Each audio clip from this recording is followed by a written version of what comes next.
8. Hiki kinachoitwa maridhiano ya kitaifa, ukweli, haki na uwajibikaji. Watanzania wenzangu, ni ubatili na dharau kubwa kwa Watanzania kuyaita maridhiano sasa, katika mazingira ambapo serikali iliamua kwa makusudi kuwapuuza wananchi, vyama vya siasa, viongozi wa dini na wadau wa demokrasia juu ya hitaji ya nchi kuhusu mabadiliko, yani reforms ya mifumo ya uchaguzi.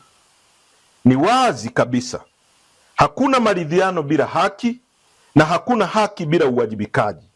Maridhiano yanapogeuzwa kuwa wito wa kusema songa mbele, badala ya kuamua kwa makusudi kuwapuuza wananchi juu ya madai ya msingi waliyoyatoa na tahadhari walizozitoa awali, na matokeo yake serikali na vyombo vyake vya dola vikaunajisi uchaguzi na kujitangazia matokeo batili kwa makusudi, kufanya uhalifu wa kisiasa uliopelekea mauaji ya raia na uharibifu wa mali.